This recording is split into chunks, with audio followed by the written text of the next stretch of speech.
24 லட்சம் டன் ஆண்டு ஒன்றுக்கு beef export Hindustan is number 1 சொன்னது நானா, நாட்டின் பிரதமரா?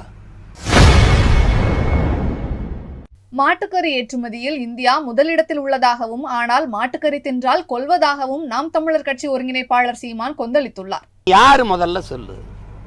என் உணவை உறுதி செய், பிறகு நான் என்ன சாப்பிடலாம்னு முடிவு செய். அடிப்படை அறிவு நம்ம நாட்டின் குடிகளுக்கு உணவை உறுதி செய்ய முடியல. ஒன்னால 28 விழுக்காடு மக்கள் இரவு உணவு இல்லாம தூங்க போறாங்க. அதுக்கு பதில் இருக்கா? என் நாட்டின் பச்சிலை குழந்தைகள் பசியோடு உறங்க போக மாட்டார்கள் என்று உறுதியை உங்களால் தர முடியுமா? தர முடியுமா சொல்லுங்க. எப்ப பார்த்தாலும் சாமி கோயில் சாமி கோயில்னு பேசுற நீங்க அந்த கோயிலுக்கு முன்பு உங்க சாமிக்கு முன்னாடி இந்த சத்தியம் செய்ய முடியுமா என்கிட்ட? அப்ப நீ எதுக்கு? நான் என்ன கறியும் திம்பேன், பன்னிக்கறி திம்பேன், பாம்பு கறி திம்பேன், மாட்டுக்கறி திம்பேன், ஆட்டுக்கறி திம்பேன், பூனைக்கறி திம்பேன், எதையும் திம்பேன். என் பசி உனக்கு என்ன? உனக்கு என்ன? உனக்கு என்ன தேவை வருது? நாகலாந்தில் நாய்க்கறி திங்கிறான் போய் கேள. உணவு என்பது என் உரிமை, உடை என்பது, மொழி என்பது, வழிபாடு என்பதெல்லாம் என் உரிமை.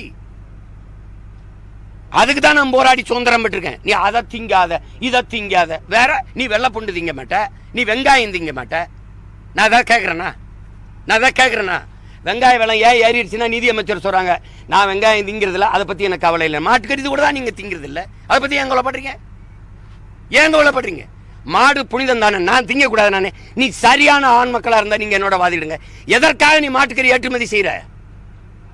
உலகத்திலே அதிகமா மாட்டுக்கறி ஏற்றுமதி செய்யற நாடு இந்தியா.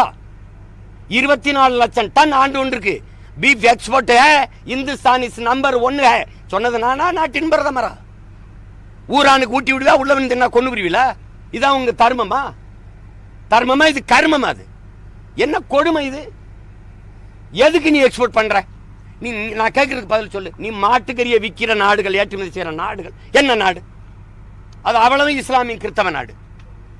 அந்த ஏற்றுமதி செஞ்சா கிறிஸ்தவ இஸ்லாமியம் கொடுக்கிற காசு நிக்குது. கறி நாங்குதுன்னா உனக்கு கசக்குதா?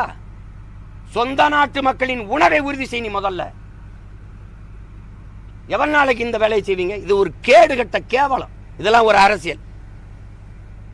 மாட்டு மேல அக்கறை காட்டுற நீங்க ஏன் ஏற்றுமதி செய்யறீங்க? செய்திகளை உள்ளது உள்ளபடி தெரிந்து கொள்ள ரெஃப்ளெக்ட் நியூஸை சப்ஸ்கிரைப் பண்ணுங்க.